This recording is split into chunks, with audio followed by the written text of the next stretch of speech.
करिए। सभी को जय सिया राम।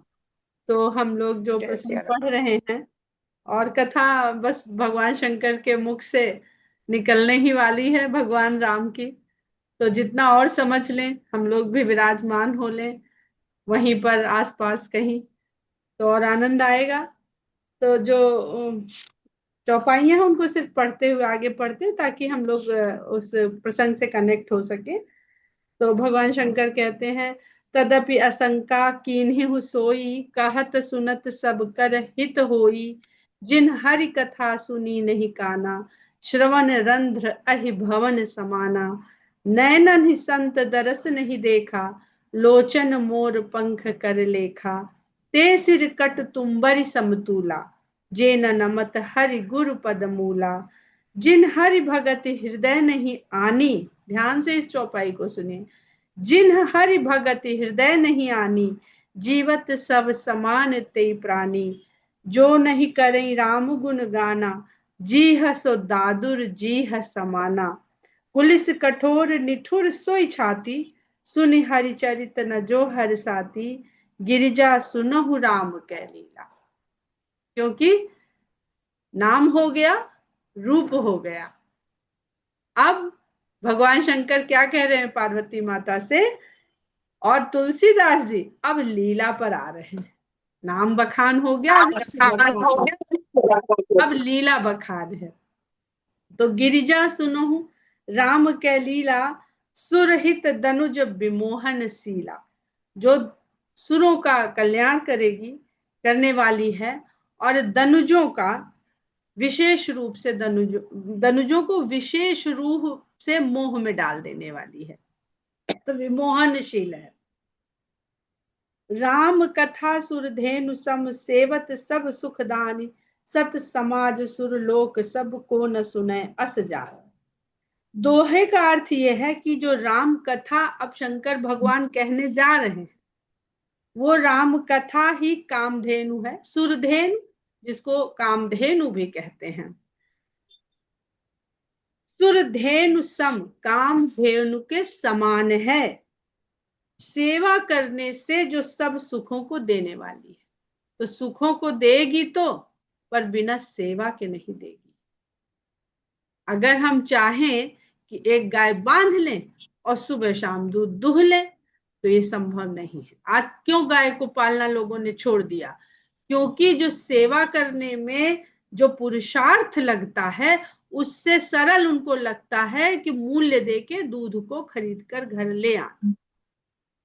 जिनके घर में गाय रही होंगी वो जानते हैं कि गाय की सेवा करने में कितना एफर्ट लगता है। तन मन धन तीनों चीज लगती है, तब गाय की सेवा हो पाती है।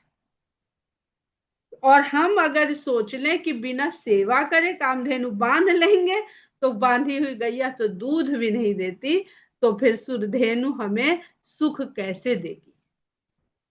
और इसकी सेवा क्या है, कैसे की जाए, वो गोस्वामी जी उत्तरकांड में सुरभि के रूप में जब दीपक जलाने की बात करी है, तो दीपक के लिए जो घी प्राप्त होगा, वो गाय से किस प्रकार सेवा करके किस तरह प्राप्त होगा, वो विस्तार में वहां लिखा हुआ है। अभी वहां नहीं कहेंगे, अभी हम लोग बाल कांड में है, बाल स्वरूप हैं, बच्चे की तरह हैं, सीख रहे हैं। तो वो चर्चा फिर उत्तरकांड में पहुंचेंगे तो फिर समझेंगे। और सत्य समाज सुरलोक, संतों का समाज ही देवलोक है। एक एक चीज बता दे रहे। देवलोक क्या है? देवलोक यानी स्वर्ग। इंद्र का लोक जो है वो सुरलोक नहीं है, वो कोई और ही सुरलोक है जहां का राजा इंद्र है। सत्य समाज सुरलोक, को न सुने अस जाने। तो जब वो संतों के संगत से जो सुख, जो आनंद, जो शांति प्राप्त होती है, वही स्वर्ग लोक की सुख अनुभूति है, विषय कामनाओं इच्छाओं की पूर्ति करने वाली। तो सुरधेनु से सुरलोक तक का उन्होंने यहाँ पर गुणार्थ बता दिया है। और कहते को न सुने अस जानी, भला कौन जान के इसको नहीं सुनना चाहेगा? तो सुनने की बात पर आज पढ़ ही रहे थे, आप लोग से जुड़ने से पहले, तो जानकर सुनना, सुनकर जानना, और केवल केवल पढ़ना गाना, ये 3 चीज होती है, तीनों में कोई ना कोई सुख है। तो एक बड़ी अच्छी बात याद आई कि एक आजकल रील आती है जिसमें वो मास्टर साहब बच्चे से कहते हैं कि 7 का पहाड़ा सुनाओ। तो कहता है 7 एकम 7, 7 दूनी 14, 7 तिया 7 चौक 7 पंजे 7 छंग 7 दहम 70। तो मास्टर जी कहते हैं ये तुमने 7 का पहाड़ा सुनाया? तो कहता है मास्टर जी धुन तो पूरी याद है, आप इसको यहां लगा के देख लीजिए। यहाँ मतलब चौपाई नहीं याद है, धुन याद है। हम लोग के साथ आधी चौपाई याद आती है, आधी आधी नहीं आती, आगे क्या है इसमें पूरी कैसे हो रही है। तो ये तो हो गई जो धुन याद है। तो 7 के पहाड़े का उपयोग कैसे करेगा वो बच्चा? गुणा भाग करेगा, तो धुन याद होने से वो 7 के पहाड़े का उपयोग कर पाएगा।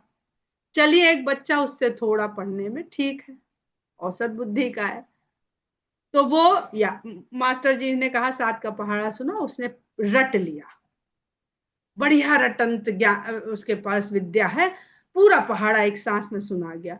लेकिन उसकी उपयोगिता उसको भी नहीं पता है, वो नहीं सीख पा रहा है कि गुणा कैसे करेंगे, भाग कैसे करेंगे, हासिल कैसे लगाएं, कैसे जोड़ेंगे, बड़ी संख्या होगी तो कैसे होगा। तो रटा होने के बाद भी उस पहाड़े का उसके जीवन में कोई उपयोगिता नहीं रहेगी।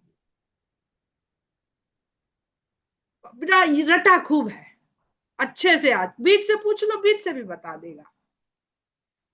लेकिन अगर मास्टर जी के संगत में बैठ बैठ के उसने उस 7 के पहाड़े का विधि सीख ली, उपयोग सीख लिया, तो वो जहां जहां भी उसकी आवश्यकता पड़ेगी वो उसको लगा लेगा और हल उसको मिल जाएगा। हल ही कहते थे ना पहले, सवाल हल कीजिए, प्रश्न हल कीजिए, हल करने के बाद समाधान मिल गया। तो ठीक यही रामचरितमानस हो, गीता हो, रामायण हो, वेद हो, जो भी आपको पढ़ने में रुचि हो और जिसको पढ़ने समझने की बुद्धि हो, भगवान देता है बुद्धि, और जिसमें पढ़ के आपको आनंद की भी प्राप्ति हो, उसको जब तक अप्लाई करना नहीं आया, तो धुन और रटना और फिर समझना और समझ के उसको लागू कर पाना, इतना तो कम से कम। और दुनिया पे लागू नहीं करना है, अपने भीतर लागू करना, अपने ऊपर। तो यहीं पर रोकते हैं। और बड़े सुंदर सुंदर राम कथा सुंदर करतारी संशय भी उड़ावनहारी, यहाँ हम लोग कल बढ़ेंगे आगे। अब आप लोग जो कहना चाहते हैं वो कहिए।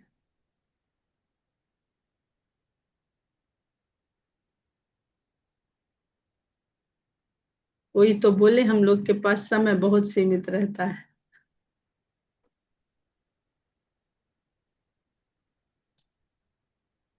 अभिनेता जी, लेकिन चौपाइयाँ याद करना तो बहुत मुश्किल होती बहुत मुश्किल होती। धुन ये रटे। लगता है यहाँ होगी, कितना रटे, अभी बुद्धि भी बूढ़ी हमने होती जा रही है। जो कहा वो आप समझ नहीं पाई पूरी हम तरह, ना समझ धुन रहे हैं याद कि आप करिए, कह न रहे कि रटिए, हाँ, न उसको रटिए। पढ़िए। हाँ, अगर मतलब 7 का समझिए। पहाड़ा याद है तो हाँ 727 का पहाड़ा आ गया तो आप कर ले जाएंगे, क्योंकि 7 का भी हाँ आता है, 2 का भी आता है। तो हाँ हाँ राम में रा और माँ और सीता और ये समझ लिया, तो सब जगह हाँ। अप्लाई करना उसको धीरे धीरे सीख जाएंगे। रट। नहीं नहीं, वो होता है हाँ। लेकिन जैसे रामायण की चौपाइयाँ पढ़ी, ठीक है, उस समय लगता है कि समझ में आ गया है, उस जी समय लगता है कि समझ, लेकिन वो जी, समझ में आता नहीं है। बहुत सुंदर बात कही, इसीलिए शास्त्र हाँ, को बार बार पलटने की बात कही गई है। शास्त्र ने ही लिखा है, श्लोक हमें नहीं आते हैं, संस्कृत मेरी नहीं अच्छी है, पर संस्कृत में शास्त्रों का ये श्लोक है। राजरानी जी बैठी हैं, वो चाहें तो बता सकती हैं कि शास्त्र को पलटते रहना चाहिए, बार बार देखते रहना चाहिए। अपनी पढ़ाई तो, भौतिक पढ़ाई तो भूल जाते हैं, आगे पाठ पहुंचे हैं फिर। हाँ। नहीं, तो प्रयास तो रहता है, प्रयास तो करते रहते हैं, जितनी समझ में आ जाए, जितनी समझ जी में आ जाए। जी।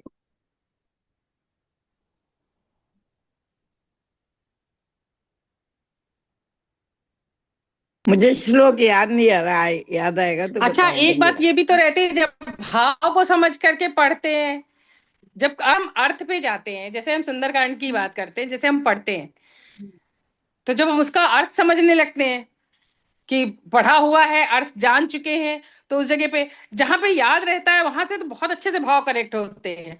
और जहां थोड़ा सा ये लगता है ये चीज नहीं, अच्छा यहाँ पे ये क्या था, अच्छा इसका मतलब ये है, वहां तो हम उस चीज से एकदम हट जाते हैं ना।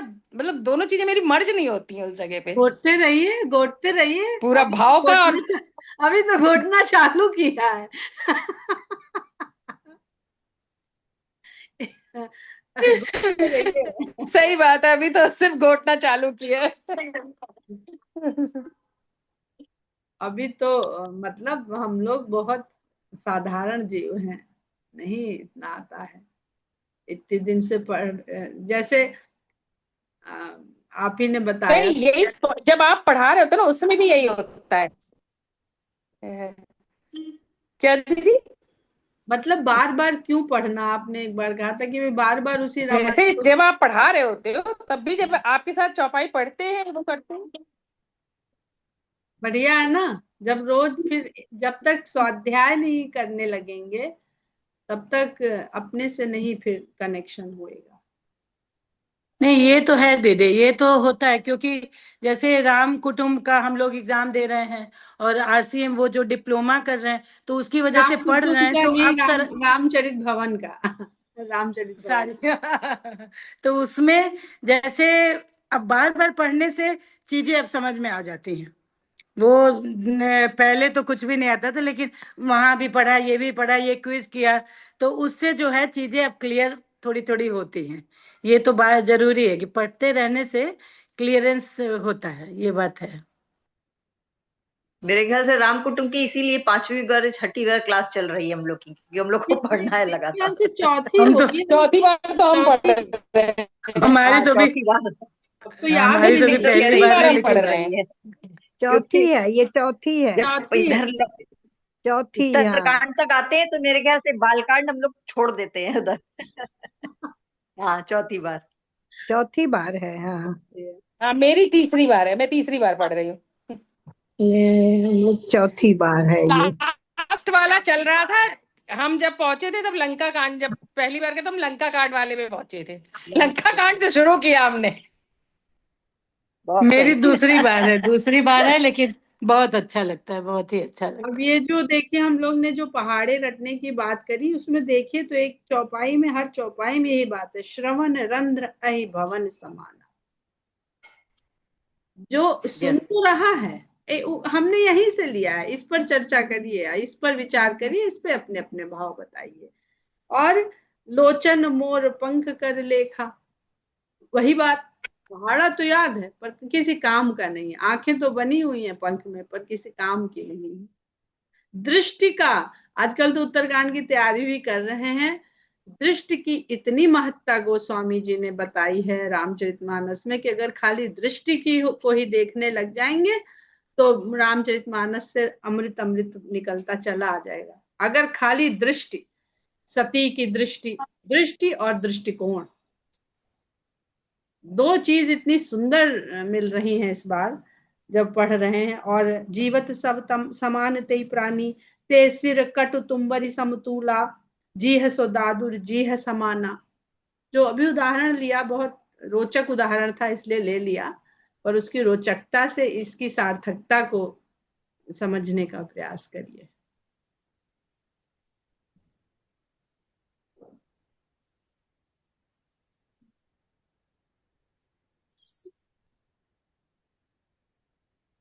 दीदी, एक सवाल आ रहा है मन में। जी जी बिल्कुल। हम ये सोच रहे थे कि जैसे ये प्रश्न उठा इसमें रामचरितमानस में कि जो राम है वो जन्मे है, ब्रह्म है, निर्गुण है, सगुण है, सभी कुछ आ रहा है, लेकिन ये सवाल शुरू से ही सबने किया है। जी।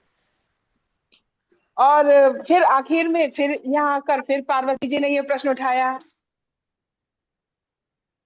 तो आप ये सवाल मेरे मन में बार बार उठ रहा है। और सभी ज्ञानी है, सब जानते हैं कि वो निर्गुण भी है, सगुण भी है, भगवान है। हो गई बार आपका? बार इसी प्रश्न को उठाया जा रहा है जी।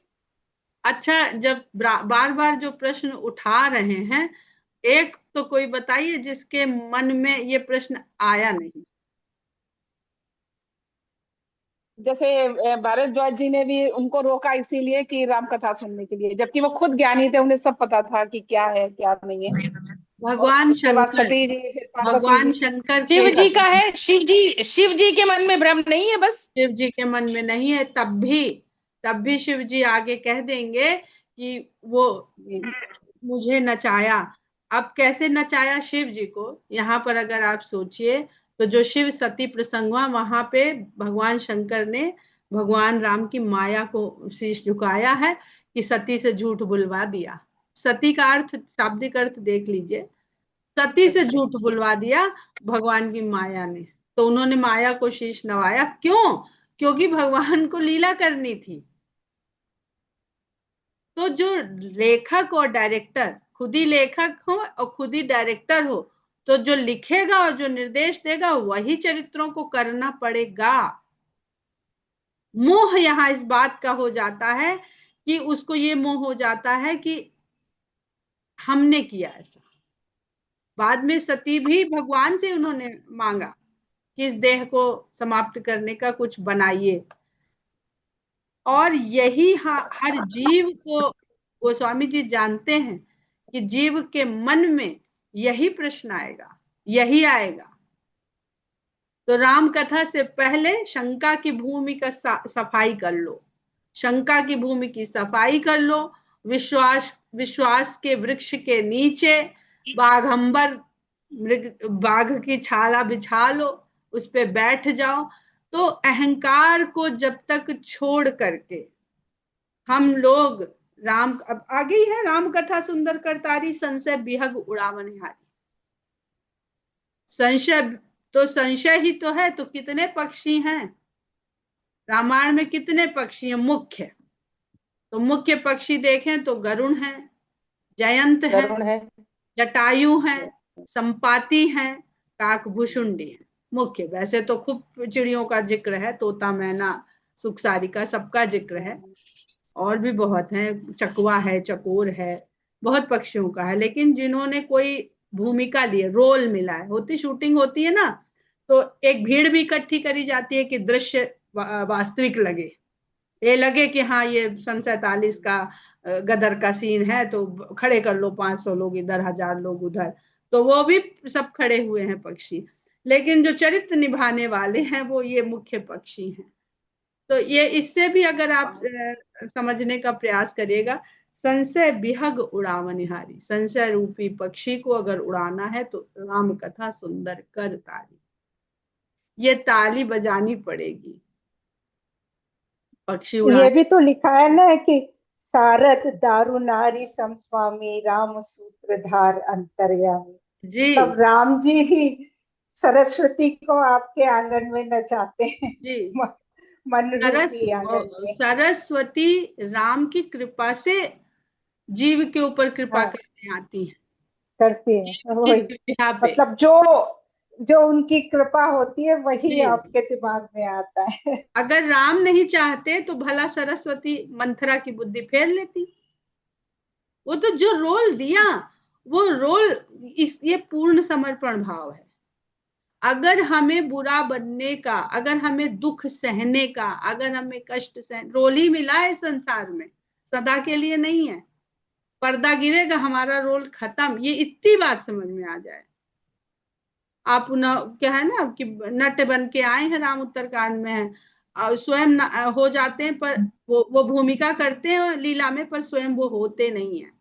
अब अमिताभ बच्चन से समझ लीजिए कि अमिताभ बच्चन कहीं जुआरी हैं, तो कहीं डॉन है, तो कहीं बदमाश हैं, तो कहीं कुछ है।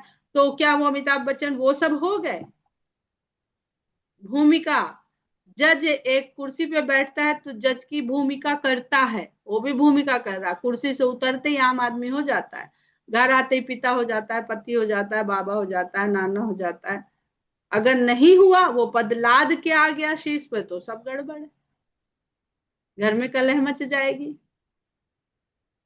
हम लोग लादे रह जाते हैं। तो इसलिए गोस्वामी जी, देखिए गोस्वामी जी जो बातों को बार बार रिपीट करेंगे वो ये भ्रम है जो आप जिसको कह रही हैं, यहाँ से लेके काकभूषुंडी तक चलेगा, अभी तो बालकांड के ही है। मतलब उत्तरकांड में भी भ्रम की स्थिति पैदा हो जाती है।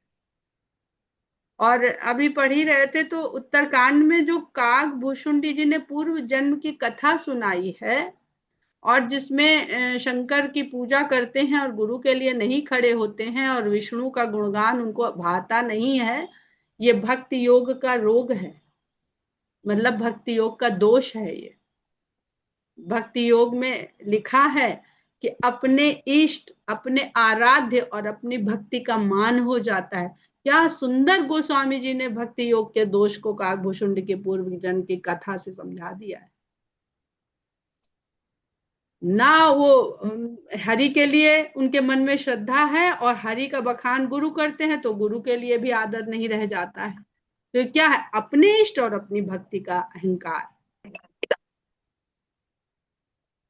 ये विवेकानंद जी की जो पुस्तकें आती हैं, राजयोग, हठ योग, भक्ति योग, ज्ञान योग, उसमें भक्ति योग में ये लिखा है। ऐसा थोड़ी कि भक्ति योग में कोई दोष नहीं, भक्ति योग में दोष नहीं है। भक्ति योग को जब जीव धारण कर लेता है तो क्योंकि जीव के भीतर दोष हैं तो वो उसके अंदर वो दोष आ जाते हैं। अब किसके अंदर नहीं आए? तुलसीदास जी हैं, काकभूषुंडी जी तो खुद ही स्वीकार कर रहे हैं कि भाई आया मेरे अंदर भी, क्योंकि हम सब दोषों से, गुण दोषों को मिला के मिक्सचर करके बने हैं। तो सदा गुण ही गुण थोड़ी रहेगा, दोष भी तो ऊपर आएगा। सूरज निकलेगा तो सूरज डूबेगा ही। बहुत अच्छी चौपाइयां हैं आगे, अभी अभी पढ़ ही रहे थे कि राम सच्चिदानंद दिनेशा नहीं तह मोह निशान लवलेसा, सहज प्रकाश रूप भगवाना नहीं तह पुण्य विज्ञान बिहाना। जहां भगवान राम है वहां भोर होती ही नहीं है, भोर का काम ही नहीं है। क्यों? क्योंकि नहीं तह मोह निशा लवलेसा। भोर का काम तब है जब निशा है, अगर निशा ही नहीं है तो भोर की जरूरत क्या है? तो कथा क्यों है? क्योंकि भ्रम है, भ्रम है भ्रम और इसलिए दोष में, भ्रम और दोष में क्या फर्क रहेगा? भ्रम सही है कि दोष सही है? दोष के कारण भ्रम है, पर दोष हमको दोष लगता कहाँ है अपना? नहीं, अगर हम सवाल कर रहे हैं तो वो दोष मान के नहीं कर रहे हैं। सवाल बिल्कुल ना ना ना ना, देखिए ये इसका भी आप हमारे समझाने को, ये मेरी बुद्धि की वो है। देखिए उन्होंने कहा है शंकर भगवान ने कि ये कहने सुनने की जो बात है, उमा प्रश्न तब सहज सुहाई, सुखत संत सम्मत मोहि भाई। तो वो कहते हैं कि और कौन लोग हैं जो उस तरह से कहते हैं, वो आगे भी उन्होंने लिखा है। लंपट वाली जो चौपाई है उसमें उन्होंने लिखा। तो दो तरह के प्रश्न होते हैं, एक तो पार्वती जिसके लिए उन्होंने कहा सहज, उमा प्रश्न तब सहज सुहाई, ठीक है। और इसी में नीचे आ जाइए दोहा संख्या 114 के बाद, लंपट कपटी कुटिल बिसेखी, सपने उसंत सभा नहीं देखी, कहीं तबेदा सम्मत बानी, जिनके सूझ लाभ नहीं हानि। तो दो तरह के लोग बात करने वाले। कल हम लोग जहाँ थे, ज्योत्सना भी थी, वहां डॉक्टर शीला मिश्रा से बातचीत हुई, शायद आप लोग के जाने के बाद। उन सब बातों को कहना, सुनना, करना भी हम तो अब पाप समझते हैं। जहां पर भगवान राम या माता सीता के लिए कोई भी इस तरह की बात करी जाए वो पाप है। लेकिन जिस तरह से लोग लिख रहे हैं, प्रचारित कर रहे हैं तरह तरह की रामायण, वो सब चौपाइयां गोस्वामी जी ने लिख रखी हैं।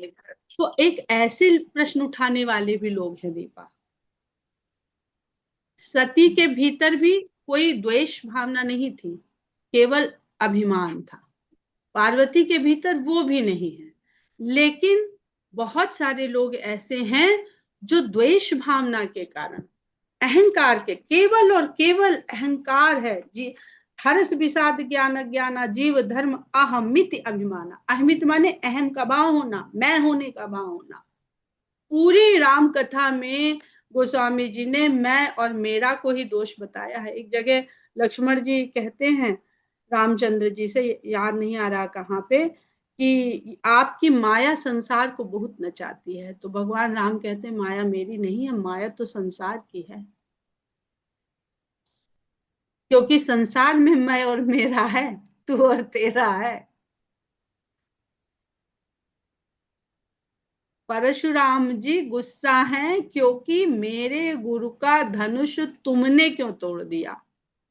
अब किंकर जी इतना अच्छा समझाते हैं कि अगर गुरु को चिंता होती कि मेरे धनुष की रक्षा हो तो सीधे परशुराम को न दे जाते, जनक जी क्या क्यों दे जाते। इतना साधारण ये बात है कि अगर उनको होती टूटे नहीं और रक्षा तो इसकी यही कर पाए। वो उनके पास पहले से इतना अहंकार भरा है, वो दे देंगे तो मेरे गुरु ने किया था, वो मैंने किया, जो मैं नहीं कर पाया देखो मेरे गुरु ने किया, एक ऐड हो जाता। तो उन्होंने उनको नहीं दिया, और नहीं दिया उसके बावजूद भी वो लिए ओढ़े बैठे हैं कि जी है तो मेरे गुरु का, तुमने कैसे तोड़ दिया। अच्छा चलो दे वहां गए थे तो एक चिट्ठी वहां भी भेज दी थी क्या कि देखो धनुष है मेरा, रखा तो वहां है पर तुम ध्यान रखे रहना इसका। ये भी नहीं कहा भगवान शंकर ने, छोड़ दिया तो छोड़ दिया। उसके बाद जब जनक ने प्रतिज्ञा कर ली, जब सीता बाल्यावस्था में थी, कि उनका जब सामर्थ्य देखी जनक ने तो उन्होंने कहा इसका विवाह तो भाई ऐसे ही सामर्थ्यवान पुरुष से होना चाहिए, तो प्रतिज्ञा कर ली। तब परशुराम जी ने नहीं सुना, क्षत्रियों को हालचाल लेते घूमते थे, पृथ्वी भर में डोलते थे, तब जाके जनक को हड़काते तुमने प्रतिज्ञा कैसे ले ली भाई, तुम्हारा धनुष है क्या जो तुमने दूसरे एक चीज रखे हो, तुड़वाने की प्रतिज्ञा तुमने ले ली, चीज दूसरे की, अपना ले आओ अपना तुड़वाओ, एक नहीं 10 तुड़वाओ या लक्ष्य भेदन करवा लो, तुड़वाने की क्या जरूरत है। स्वयंवर में लक्ष्य भेदन होते थे, तोड़ने की तो कहीं बात ही नहीं होती थी। तब परशुराम जी क्यों नहीं आए, क्योंकि अहमिति के अहंकार ने अपनी श्रेष्ठता की, मैं तो सब ठीक कर दूंगा, जितने दुराचारी अत्याचारी क्षत्रिय मैं नाश कर लूंगा, निश्चिंत बैठे थे कि होएगा ही नहीं कभी ऐसा। पर जब हो जाता है तो वह अहंकार शीर्ष उठाता है। अरे हमने तो ये सोचा, हम लोग कहते ना अरे हमने सोचा ही नहीं था ये हो जाएगा, ये परशुराम प्रवृत्ति है। भाई क्यों नहीं सोचा था, तुम ऊपर से देख के आए थे हम लोग सब लोग कि ये होगा ऐसे होगा, इस तारीख को ये होगा, इस तारीख को ये होगा, इस तारीख को ये होगा। तो ना तो ये सोचो ना वो सोचो, फिर हो गया तो भी ये सोचो। वो हनुमान जी का देखिए कि कहे तो उनसे भाई खबर ले आओ, सीता की खोज खबर ले आओ, तो सब हाल बताया उन्होंने। हम गए, फिर ऐसे किया, फिर वैसे किया,